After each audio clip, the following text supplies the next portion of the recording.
Friends, இன்னைக்கு March 26க்கான current affairs நம்ம பார்க்க போகிறோம். இந்த நாளுக்கான ஃபர்ஸ்ட் விஷயம் என்னென்னு பார்த்தோம்னா திருக்குறள் தான் பார்க்க போகிறோம். ஃபர்ஸ்ட் திருக்குறளான என்னன்னா, தினமணி பேப்பரில் என்ன கொடுத்துருக்காங்கன்னா, தீயவை தீய பயத்தலால் தீயவை தீயினும் அஞ்சப்படும், தீய செயல்கள் தீமை விளைவிக்கும் தன்மை உடையவனாக இருந்தால் அத்தீய செயல்கள் தீய விட கொடியனவாக கருதி அஞ்சப்படும். திருக்குறள் எண் 202 அதிகாரம் தீவினை அச்சம் என்பதில் கொடுத்துருக்காங்க. அடுத்து வந்து நம்ம என்ன பார்க்க போறோம்னா, எடப்பாடி பழனிசாமி அவர்கள் அமித்ஷாவை மீட் பண்ணி உள்ளாட்சி தேர்தல்கள் குறித்தும், அதாவது காலி பணியிடங்கள் உள்ள உள்ளாட்சி தேர்தல்கள் மற்றும் நகர்ப்புற உள்ளாட்சிகளில் உள்ள காலி பணிகள் குறித்து மாநில தேர்தல் ஆணையத்திட்ட எடுத்துட்டு போயிருக்காரு. அதாவது என்ன சொல்ல வரோம்னா, ஊரக உள்ளாட்சிகளில் காலி பணியிடங்கள் உள்ள பதவி இடங்களுக்கு 2 மாதங்களில் தேர்தல் நடத்த வேண்டும் என்று மாநில தேர்தல் ஆணையரிடம் அவர் கொண்டு போயிருக்காரு. அது மட்டும் இல்லாமல் எடப்பாடி பழனிசாமி அவர்கள் அமித்ஷாவை சந்தித்து வருகின்ற சட்டப்பேரவை தேர்தல் குறித்தும் அவரிடம் ஆலோசனை செய்துள்ளார். அமித்ஷா அவர்களும் ஒரு 2 மணி நேர பேச்சுவார்த்தைக்கு பின்பு தேர்தல்கள் பற்றி ஆலோசனைகளை செய்துள்ளார். அதாவது 2026 நடக்கவுள்ள எலெக்ஷனை பற்றி கலந்து ஆலோசனை செய்துள்ளார்.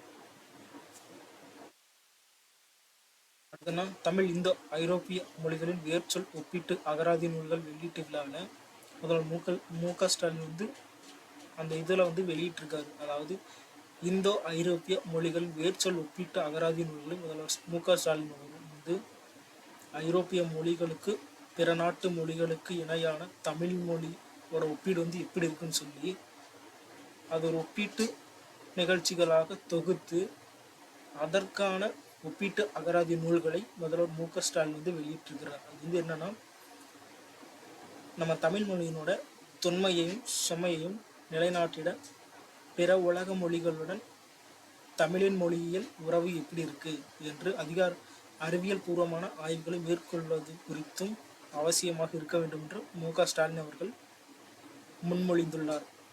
அதாவது தமிழ் இந்தோ ஐரோப்பிய மொழிகளின் வேர்ச்சொல் ஒப்பீட்டு அதிகார திட்டம் செயல்படுத்தப்படும் எனவும் அறிவித்திருக்கிறார்.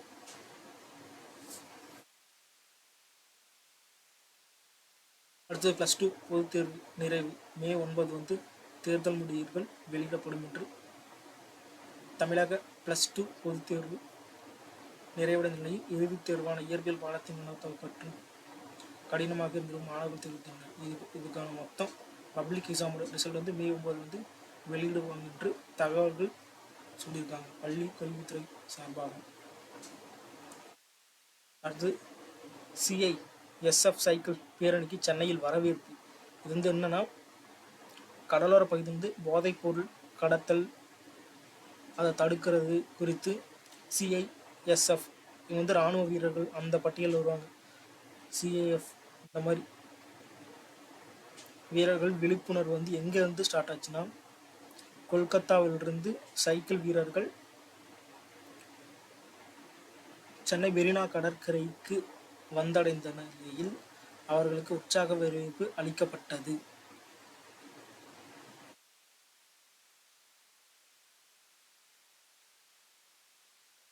இது தொடங்கி வச்சது உள்துறை அமைச்சர் அமித்ஷா இதை தொடங்கி வச்சார்.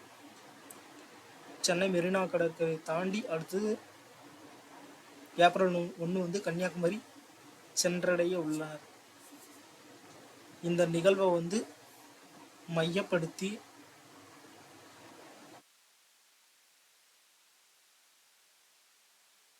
கிரிக்கெட் வீரர் MS தோனி இது குறித்து பேசியிருக்கிறார். அதாவது CSIF வீரர்கள் சைக்கிள் விழிப்புணர்வு நிகழ்ச்சி மகிழ்ச்சி அளிக்கின்றது.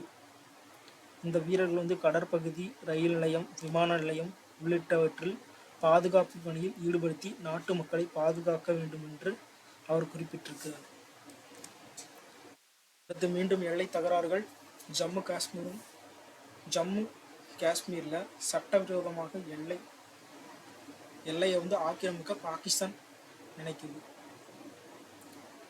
ஜம்மு காஷ்மீர் வந்து ஒரு யூனியன் பிரதேசம். சட்டவிரோத ஆக்கிரமிப்பு நடவடிக்கைகள் பாகிஸ்தான் வந்து மேற்கொண்டு வருவதாக இந்தியா வந்து ஐநா சபை கிட்ட வந்து புகார் அளிச்சிருக்கு, குற்றஞ்சாட்டியிருக்காங்க.